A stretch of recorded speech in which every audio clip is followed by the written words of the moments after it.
The daughter of the president of the Church of Scientology in Australia is speaking out for the first time about past treatment of children within the church. In an exclusive interview with Lateline, Scarlett Hanna has described Scientology as a toxic organisation and says that many of those who've grown up in the church are damaged. Scarlett Hanna talks of children being deprived of contact with parents and communal living conditions where 25 children lived in one unit. Steve Kinane reports. Scarlett Hanna was born into Scientology's elite. Her mother, Vicki Dunstan, is the president of the church in Australia. Her father, Mark Hanna, is a former director of public affairs. As members of the Sea Org, Scientology's elite unit, they sign billion-year contracts dedicating themselves to the cause. But according to Scarlett Hanna, this kind of dedication came at a cost to the children of the Sea Org, who grew up in what was known as the Cadet Org. The best way I can describe it is cattle. We were property of the organisation, although they would like to say that we weren't, we were. Children of Sea Org members rarely had contact with their parents. Scarlett Hanna says they lived in separate homes and were granted only 20 minutes each night with their parents. I can't describe it. It was just an incredibly lonely childhood.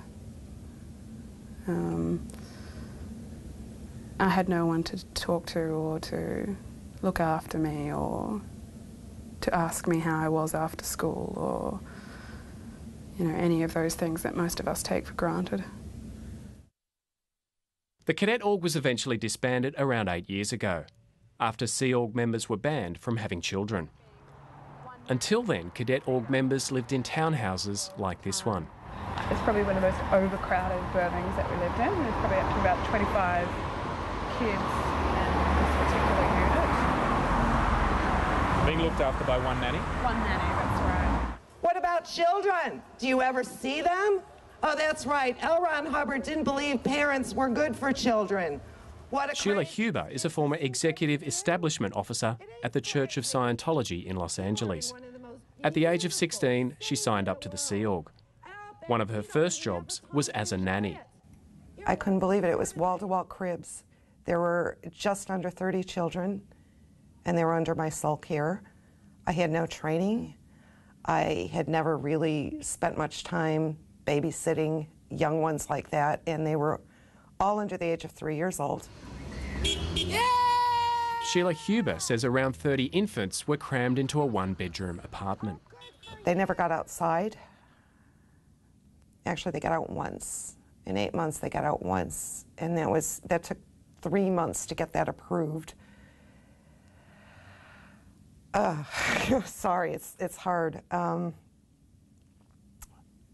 We took them in a van, the children, and took them to the park, and they spent so much time in their cribs day after day, night after night, that they wouldn't go in any space larger than the size of their cribs. They were terrified. They were terrified of sunlight.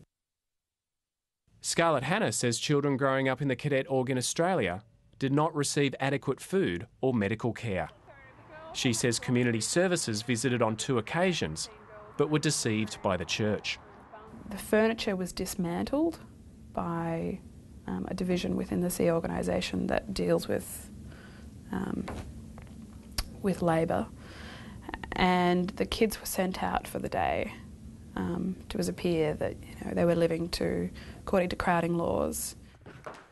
Sarah McClintock, a member of the Church of Scientology, rejects every single allegation made by Scarlett Hanna.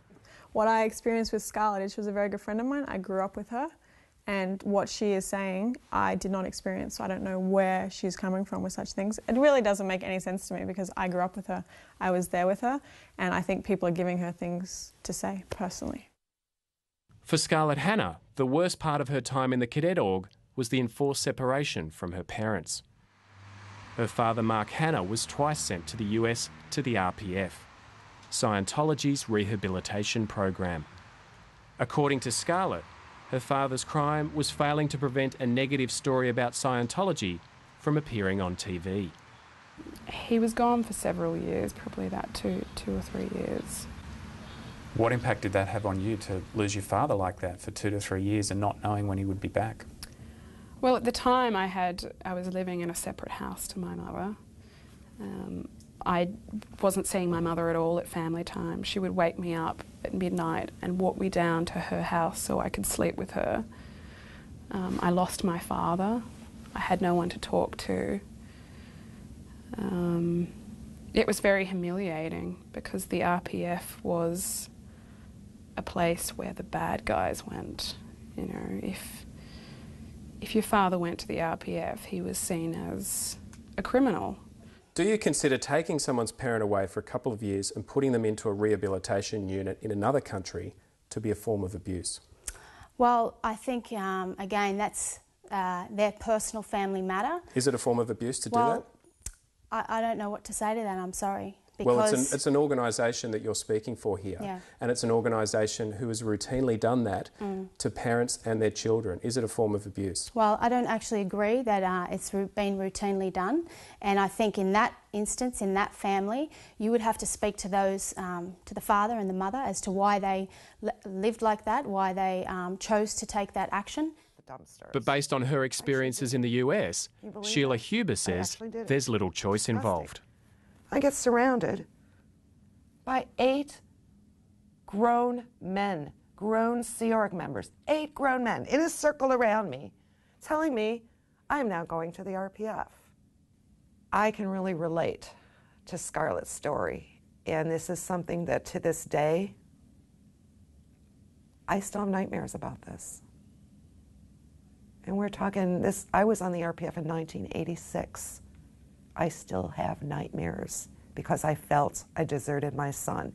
My son, who I had full legal custody of, was illegally taken from me and given to my ex-husband because he was a Sea Org member in good standing. Sheila Huber was separated from her 5-year-old son for a year.